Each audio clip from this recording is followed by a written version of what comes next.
Welcome everyone to Elemental's second live. I believe this is the second or third time that I've gone live, so thank you for showing up. We're here with Emily today from Hippiness Is, and I wanted to discuss new moon energy for this month, as well as learning how to take an active presence in self-love, ritual adaptations to daily routine, and how small changes lead to big results.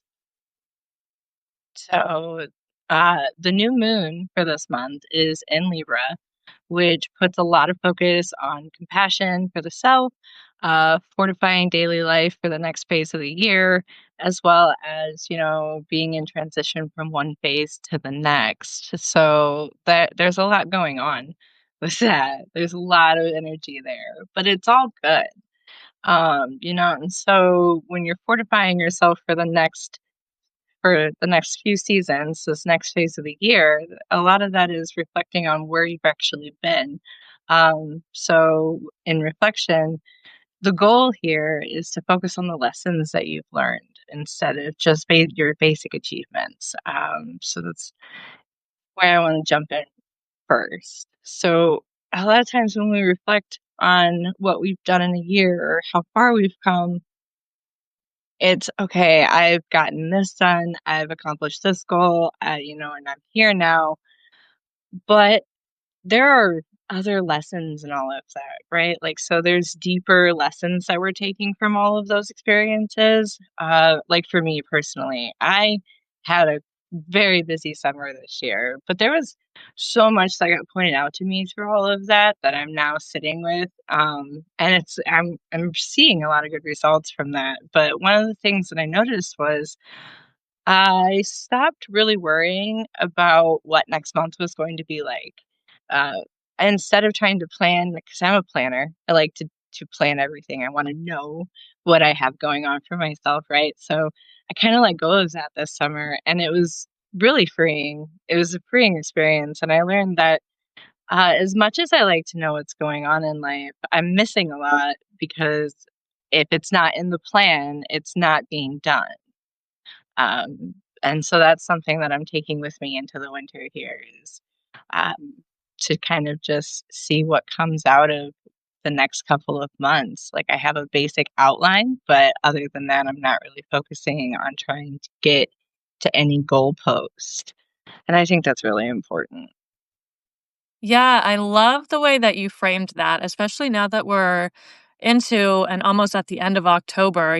When you were talking, I was thinking back to the beginning of this year when I was like, I had all of these tasks that I wanted to get done. And that's what they are. They're tasks. Like they bring us so much, like we each have had these awesome projects going on, publications, etc. But underneath all of that busy work, life still happens, right? So each day, each week brings us something that only if we slow down, we can notice it. So I really love the way that you framed that. That was really cool. Yeah. And so and that brings me to the next point where like we're so busy in life anymore. We have full-time jobs, and a lot of us are doing side gigs all the time, you know. And so we forget ourselves like that. So self-love becomes something that gets lost in all of that. And like we can get really down on ourselves for not accomplishing things or like the list just didn't get finished. But that's okay. It'll be there. It's there tomorrow, it's there the day after that. Like it will be there. All we have is time. And so learning to give yourself that space and just be like, it's fine. Things don't have to always be perfect. I'm fine. Like this is just the way it is supposed to be right now. And letting yourself live in that. I over this last year, I've started to practice a meditation technique, and it really has kind of brought a whole new level of innocence into living life because that's it's kind of the basis of it all is to approach the technique with innocence and to like let go of your expectations. There is no wrong experience in it all. as long as you're focusing on just being present with it. And so that kind of fell over for me into like the way I consider how I treat myself in my daily life. I expect myself to show up at 110, 150% most of the time.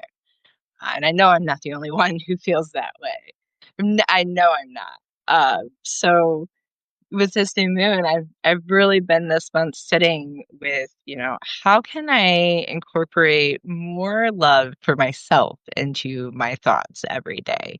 And that starts with congratulating yourself for the small wins.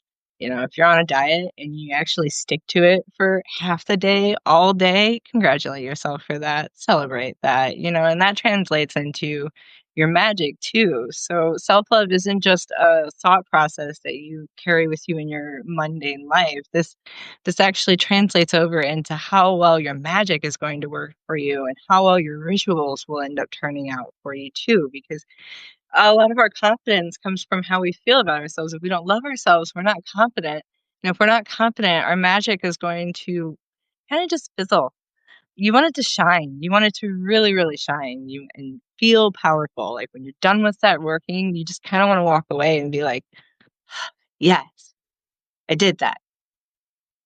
And if you're not quite getting that feeling, then step back and be like, well, what am I not celebrating about me in my own life? Like who you are matters and you bring a unique thing to every table you sit at. So focusing on that this month has really opened up a lot of doors. But I also wanted to talk about that with all of you because I wanted to open those doors for everybody else too. So celebrating small wins, getting up in the morning and finding one thing about yourself that you really, really like, even if it's, saying it in front of the altar so that it's a ritual routine and it becomes something that's important magically. It's important in everyday life. It's important in the mundane things too. These things matter. Magic isn't always smoke and mirrors and candlelight and crystal balls. More often than not, the magic that really works is the stuff that you're doing every single day. And it works because you make it sacred. That's the important thing is like these acts that we do for ourselves have to be something that we hold sacred space for. Otherwise, they're not mentally important enough for us to stick with on a long-term basis. Yeah, I love that, and especially as we go through different phases too. Like earlier in the year, I was so into my practices, you know, uh, doing spells every week. And then in the fall, like my life changed. Like things got rocky there for a minute. So I really had to press pause on a lot of, the external things. Um, but when I was able to come back to center, it really is about coming back to yourself. What has this experience taught me? What did I gain from this loss, from this situation that challenged the heck out of me, right? So one of my favorite things is actually mirror work as well. I think that's a really, really powerful tool, especially when we're affirming things to ourselves. And of course, I have to shout out our neuroplasticity in our brains that are always changing Yes. because working it into routine can feel difficult in the beginning and it can easily fizzle out. But when we turn it into a sacred thing that is unique to us and what we need in each phase, then it really does, become ingrained and it becomes sacred. So, one of my things previously that I've reintegrated is saying I love you to myself 3 times in the mirror every morning. When I was really in that murky patch, my brain was completely not on me. It was on the external, it was on the things that are happening. But as soon as I resumed that practice, it was that inner peace that kept settling into my bones again and giving me that element of self-love that really the whole practice blooms out of. Yeah. Yes. And that's what's truly important. There's so many different, spiritual practices and, pathways to doing magic and things like that, but, I think the heart of it all is you build a practice upon what really interests you and what catches your focus, and then from there, the parts of those that work are what become part of what you use, but it all comes from where your passions sit, and love is part of that passion, so, yeah, it really like, self-love is the core of most of our workings, uh, and it really should be. It should be the place from which you do most of your magic for yourself. It should be something that is done in a place of, like, "I am worthy of this. I deserve this," and this is just something that should be taking place. Um and you're right. Adding things to your already established routine can sometimes just feel overwhelming. Um, but that is one thing that I think has helped me most when I am changing a routine, especially to better myself, is to bring it into ritual practice and to bring it into in my sacred space and my the times of the day where I'm already holding space for the energy of the universe and myself, and it just becomes a natural part of those processes, and that really does transfer out into your daily life, um, Yeah, it even if it becomes takes months to see it, it will transfer out into daily life, like, these things are not always instantaneous either, so just feel like you have to stick with it and you can't give up. It's worth the effort.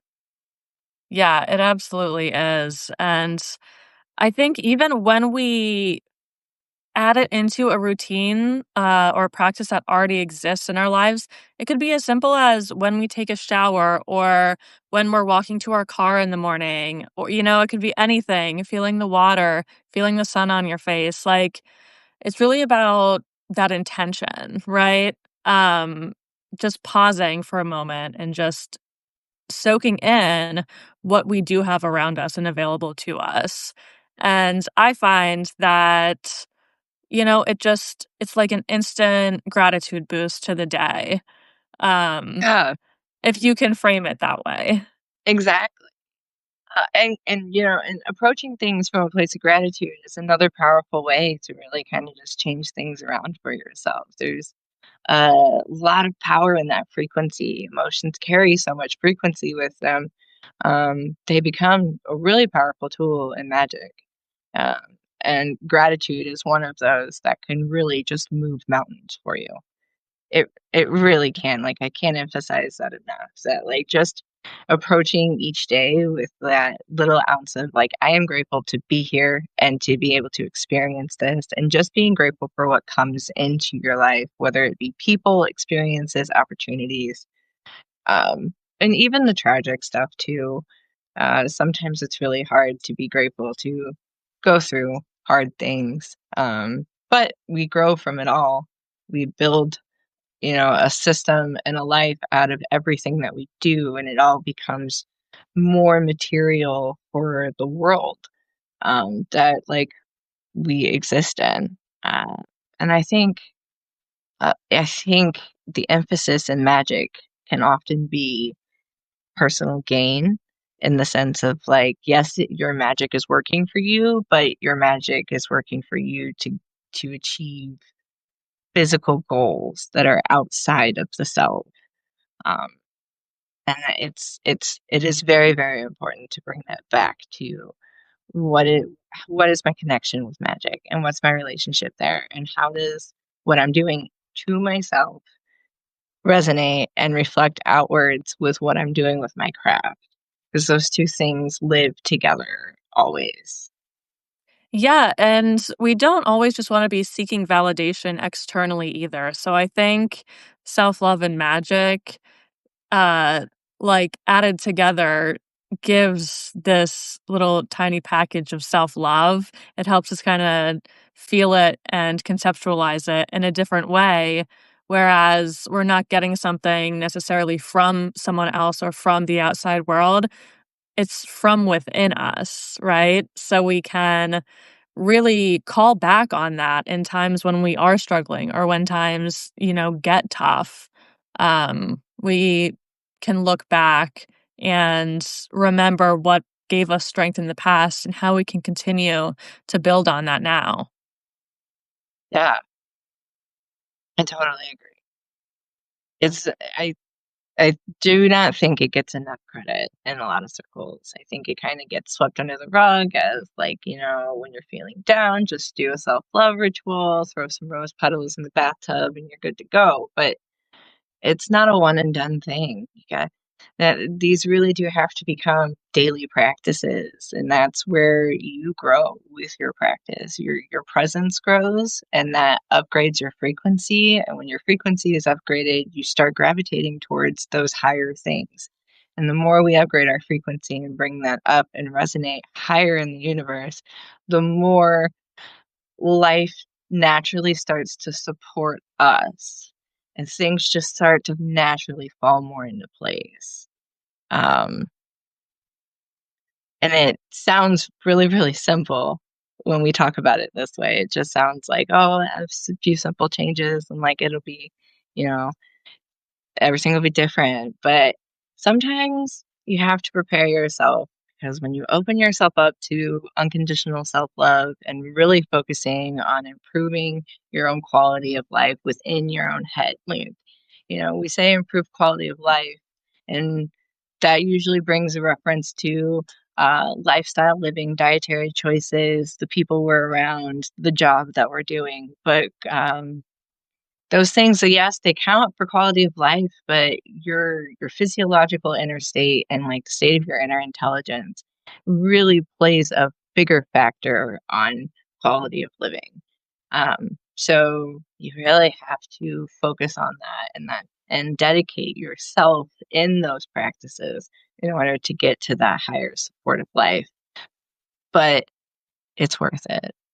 It is just so worth it. I can't express that enough, like, how these itty bitty changes where, daily affirmations of like love to yourself, even pep talks in the third person. I wish I could remember where I picked this up from, but I read so many different references all the time. Talking to yourself in the third person, like addressing yourself by name, can actually trick your brain into thinking that you are having a conversation with somebody else. By no means am I advising anybody to answer themselves here, but to say to yourself, like, Montana, it's going to be fine. You will be fine. You will get through this, or like, this will happen. Little things like that can take you a long way in a day.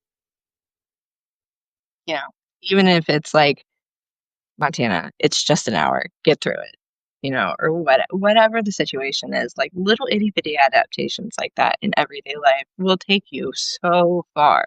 And it improves our focus, it improves our effort and dedication, and improves our capacity to show up. And if you're not showing up for yourself in mundane life, you can't show up for yourself in your magical practices. So true.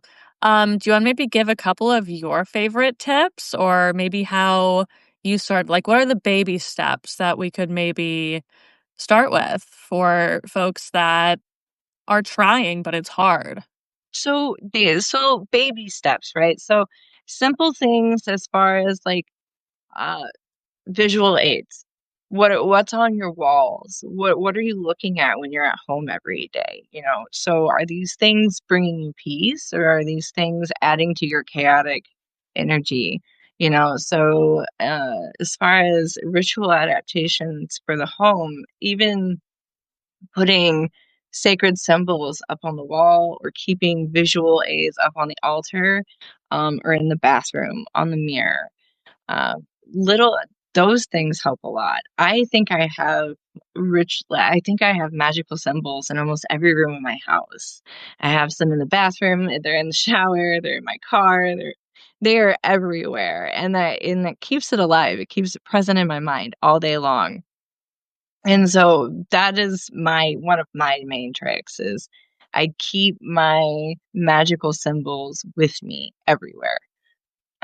I have spiders on my keychain because the spiders are a bit of my totem. They've really kind of become part of my personality. Um, I get gifts and everything else like that all the time, but I have them everywhere on my keychain, on my coffee table, they're in my car. And that is one of my main things. I look at magic as threads and a main canvas. And so spiders are also looked at as weavers for the universe. And, they weave together the threads that hold all of life and keep it all going. So that's a big thing for me. So if you know those symbols that equate in your mind to magic or your practice, keep those things with you, add more of them around. Another thing is the affirmations. Daily affirmations are a big, big thing in my life, and they change with what I'm going through. And I make my own. I can't really reference any like one site or source that's really helpful because I do write my own affirmations for myself based on what I'm going through, but they are typically I statements. So that would be tip two is start to implement positive I statements, whether it's in your morning routine, you're getting ready, making your breakfast in the morning, you can say it in your head or out loud, or even like in the shower. Um, Showers are also a really good place to start implementing daily grounding. The water is a natural grounding source. It'll neutralize everything and the drain source takes it all away. So if you're not grounding on a regular basis, that's a great place to do both things at once. You can clean yourself and take 5 minutes to do a grounding process where you gather your chaos and you send it down the drain with the water, and then you're ready to go for the day. So little just these little things, and over time those little changes will become just ingrained habits, and they help, and you'll start to see your frequency changing. And it's not so much a physical feeling as it is just actual observations as you go through your life. I have moments all the time where I think about something or I need to get something done, and then suddenly the pieces that I needed are right there. I they pop right in, and it's because things are just naturally being supported. Those and like that, just little tips like that. So, and that's really an individual process, but that's where you start, right? So you start with the adding grounding into your routines and adding more symbols that encourage you to keep yourself in that present frame of mind around you. Visual aids are huge. Setting time aside too.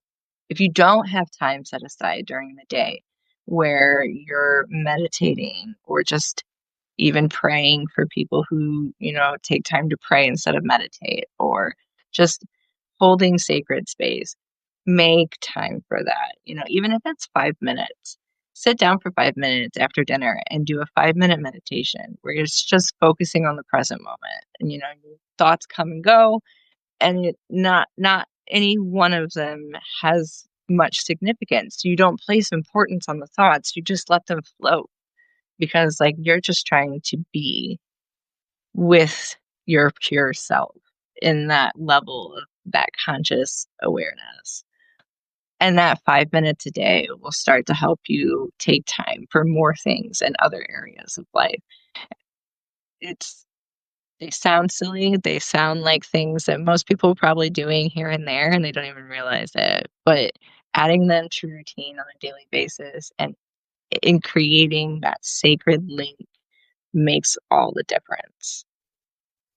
Yeah, so even, like, taking that 5 minutes and making that routine, I think it builds that muscle in our minds, right? Yes. Where in a moment where we need to call on our calm, we can remember that this is a practice that we do daily or we're trying to do daily.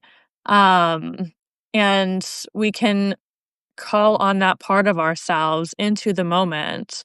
And I think that's really where the integration starts to Yes. happen. Is like it Yes. starts with 5 minutes, but then it becomes when we need it, it's right here. It's a tool that's in our toolbox.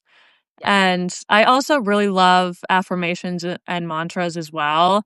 One thing for me that I've noticed with them is that they're so great for replacing negative thoughts when they Okay. come. So we all get tired. We all, have days where we're like, I'm not up for XYZ. For me, in my journey, I've had these like repetitive negative phrases in my past journey. And with practice, I've been able to pinpoint them as soon as they pop into my mind, recognize it, and then replace it with like a loving affirmation. If I'm not up to it, that's okay. I'm human. I don't have to be, like you were saying, Yes. 110% every single day. That's Yes. not in the energy budget. No, normally it's not. We none of us really just have that energy all the time. And if we're trying to show up that way all the time, you hit burnout and that's when nothing ever gets done. So affirmations are really good for that because that is something I've had to work on too. Um, just really negative one-liners that like you can work on them and you can acknowledge that it's not a truth that's being spoken, but you just can't get them to go away all the way. And that's where affirmations really hold their power, as you Yeah, were saying. it's like building a new neural pathway right over top of it. It's like we know that this isn't a pathway that we want to keep. So when we're able to notice it and immediately plug in an affirmation, Yeah. um, it's just genuinely rewiring the brain. Yes. And that comes with like the transitioning through like and rewiring the brain. It's a transition period. So like when you start to adapt a new pattern or a new way of thinking, you're essentially closing the chapter. You are that is the end when you make that decision, and so that becomes a commitment, and um, you really have to work at that. But it's a transition period, and I don't know about you, but something that I've noticed with me is anytime that I'm in a transition period, it's like Murphy's Law.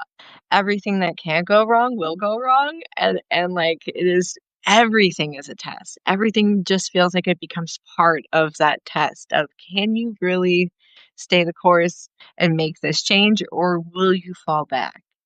Um Yes. No, I totally get that. I call those big boss moments where it's like, the universe is testing you. It's like, are you going to use all of the skills that you've developed in the past X amount of levels to defeat what's in front of you right now? Exactly. Uh, and so, and it can be tough going through transition periods, especially with, like, metaphysical practices and, like, working with manifestation. Um Going back to the power of emotions, it tends to when you're working on the self, all of that, buried negative self-torment kind of starts to, like, bubble back to the surface. This is a common thing, and, like, while in that transition period, self-love and self-grace is really necessary for when all of that starts to bubble up, and it's important to remember those things and use those tools when we're going through transition periods, whether it's metaphysically or one job to the next, whatever it is. Uh, and remembering the dedication that we are making to ourselves in that process is important because that's what helps you stick with it in the end. Is you've made a dedication to yourself to go through this and to evolve. Yeah, and, thinking back to, like, goals that we set for ourselves or intentions that we, want to embody more and more of, like, looking back, we can really see how much our practices have changed us when we, think back to where we once were and where we are now. It's, like, such an experience in and of itself to be like, I got through this, that, X, Y, and Z, and I've come out more connected to myself and happier despite everything that has happened. Yeah, and there's a lot of power in that. And you do, as you develop habits that are better for you and you focus on the self more and you process, um, it be you can finally see it, and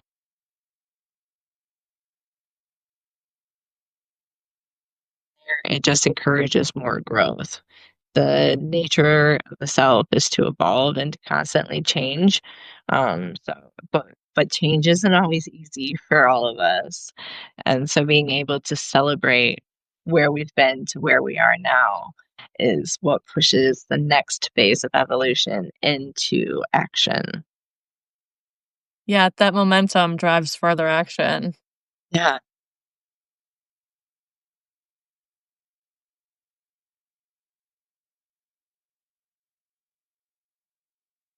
I think that was really all I had to cover today.